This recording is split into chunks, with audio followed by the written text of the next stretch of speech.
So you pretty much feel like extreme metal, it's everyone's pretty much copycatting each other these days? No, I don't mean that. I just mean that it's like this. There's a lot of bands now. And it's like this. Let's say you have, like, you're going to paint something and you have red, green, and blue, and that's all you have. And your canvas is this big, which if you're going to define what you do as extreme metal or as, you know, avant-garde jazz, and we won't go outside of certain boundaries, then your canvas is that big. And if you have red, green, and blue, and you're going to paint on something this big, there's only so many things that you can do in that, like, forum. Right. You know what I mean? And that's just the way it is. I don't mean copycats. Like, these dudes, Carnifex, that are opening for us, they're young kids. They play, they're so good. You know what I mean? And the drummer is absolutely unbelievable. But, you know, and this is nothing against them, they'll never have something that makes any sort of, like, impact like Stairway to Heaven did. Oh. Or, like, Can't You See Me Knockin' or something like that. Because that's never gonna happen. Yeah. Music in all forms, not just metal or extreme metal, just, like, popular culture now is so corporate, and I don't mean that the way people think because I'm a Republican. I love corporate. But, you know, back in the 70s, for instance, bands like, for instance, like Led Zeppelin or the Stones or something like that, the available sort of space to make your creativity in was almost limitless. You know, Led Zeppelin could make a song like Kashmir and a song like Good Times, Bad Times. They're completely different styles. You have that, very little of that in any sort of popular music now. Whether it's Jessica Simpson or Cannibal Corpse, there is a... It's a box. Yes. Yeah, people are boxing in. And it's not the musician's fault. It's, you know, that's just the way our economy and culture have evolved. And it is what it is. If you want to be avant-garde, which a lot of the bands that were superstars 30 years ago, like Led Zeppelin, that's very avant-garde. It just happened to be popular as well. Right. You know what I mean? Yeah, So, right time. It was the right time. yeah. Okay. And there was space in the marketplace and in the culture to be able to do that. There isn't now. That's really sad. I think that's a sad statement. Yeah, but on the other hand, it's sad, but we live in America. I mean, nobody knocks on your door in the middle of the night and you disappear from the police. You know, I've been to a lot of places traveling. I mean, because I can't express my, you know, dang, I'm not gonna fucking complain. I've seen people, the way people live in, like, Caracas, Venezuela, and places like that. It's horrible.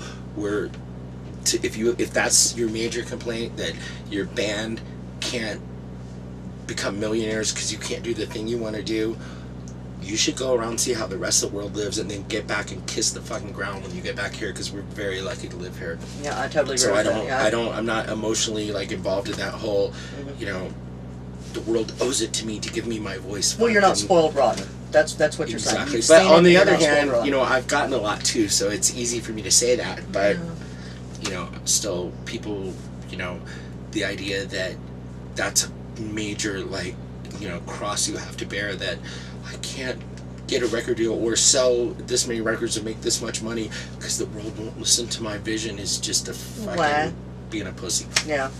Yeah. I'm glad to hear you say that. I'm glad to hear you say that. That's what I think. A lot of metal people hate me because I think like that, but fuck them. No, I'm glad. I do what I do, and people can either like it or not like it, and I really don't give a shit. I listen to Cheap Trick all day today. Good for you. If they don't like it, they can go fuck themselves. Good for you. Good for you. I'm impressed. That's great. If you could put together the ultimate death metal tour, or just the ultimate coolest tour, whatever you want, who'd be on the bill with you? Who would you want to play with? Well, first, if it was on the ultimate death metal tour, it would just be bands that I'm friends with. So it'd be Obituary, Cannibal Corpse, Carcass, like people that I like as people, and I don't even care about their music. It would be so fun to hang every day. Yeah. If it was the ultimate tour, I mean, yeah, you know, I'd have Michael Schenker, I'd have all my heroes, and, you know, Aerosmith from 1975, and Carcass would still be there. You know, but having said that, I'm going November 27th to Japan with something called Death Metal All Stars, and it's me, Jack Owen from Deicide and Cannibal Corpse, who's house sitting, taking care of my cats. Dude, better be taking care of my cats. Take care of his cats. Kick your ass. Kyle Thomas from Exhorder singing, Steve DiGiorgio. I'm watching YouTube, and Tony Reno on drums, and we're gonna go and we're gonna play songs from Obituary, Deicide, Death, Cannibal Corpse, Exhorter, Sadist, a bunch of stuff there, and we're gonna play Heaven and Hell by Black Sabbath as like an encore, because Kyle can sing Dio Perfect, and me and Stevie D and Jack worship those 2 Sabbath albums that Ryan James Dio did. Yeah. And we might play Godzilla to totally end it, just for our own little like ironic, we're in Japan, play twist. Godzilla, yeah, so that'll be fun. And hopefully that's going to be a revolving thing, because a lot of countries want it now. Yeah. And so hopefully when it'll be a thing when people aren't available, we'll just substitute musicians. Like if I can't go, someone else will go, blah, blah, blah. Yeah. He's trying to get your attention over there. Yeah. I was trying to get you to ask him that same question that he just answered, as far as, is this going to be a touring billboard? He took care of it. We'll see. I mean, that's the idea. And it's a cool idea. And actually, I found out it's selling mad tickets in Japan. And it'll be a cool thing, with certain group of people who we're all friends, like really real friends, not music business friends, to like keep it rolling. And whoever's available to go, that'll be that package.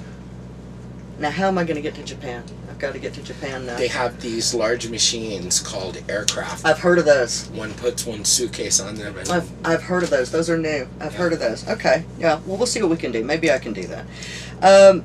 You guys recently released the EP Left to Die. And you're working on new material for '09, right? How's that been going? It's been going great. The EP was like the easiest thing any of us I think have ever done. We just cranked it out and it just worked every day. I did all my guitar solos in probably for the whole thing in at the most an hour and a half. Like almost everything on there is the first thing that I played off the top of my head. I had no idea what I was gonna do. I mean, it was that quick, but it sounds killer. The production is better than the album, than Executioner's Return, and the album we're about to do, I'm sure will be better than that. The ideas for the next album, some of them are really cool. Trevor has one thing in particular that I think if we make the right song out of these 2 riffs he has, it's classic metal. I mean, it's unbelievably good. Oh, I can't wait for that. Yeah, but you'll have to. I know. Yeah, I don't know. You don't want to just send me I could hum it to you. You could hum it? No. Okay. Okay. Well, you give it a shot. Okay. Who's producing it? We'll produce it. You're going to produce it again, yeah. Yes, good. Okay.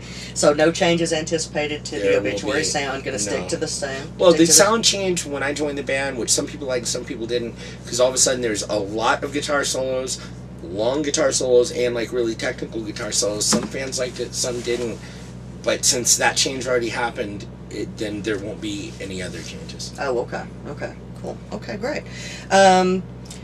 Got a question about your fans. A lot of them have some preconceived notions about, all their favorite bands. It's not any different with you. It's that way with everyone. Yeah. You got anything that they would be surprised to learn about Obituary?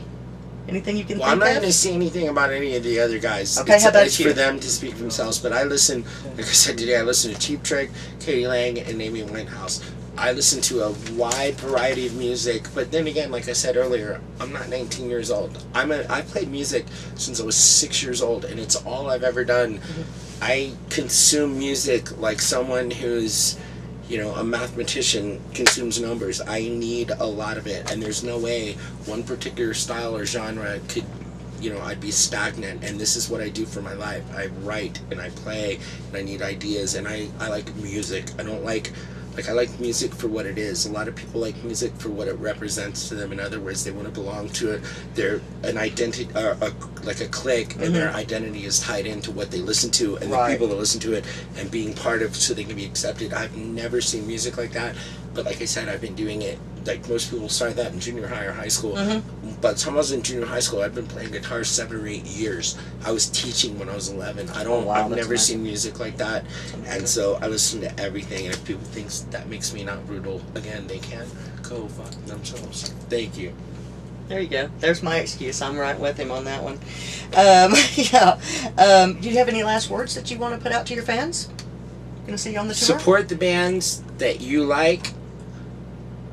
Don't let your music become your life. Let your music inform your life. And now I really have to go to the bathroom because I had 3 drinks right before we did this. Gotcha. All right. Well, thanks, Ralph, for taking the time. I know the tour is going to be great. We really appreciate it. We're having a great time out here. Oh, good. Great. Okay. This is for Sonic Excess. This is Rock Goddess. We're out. See ya.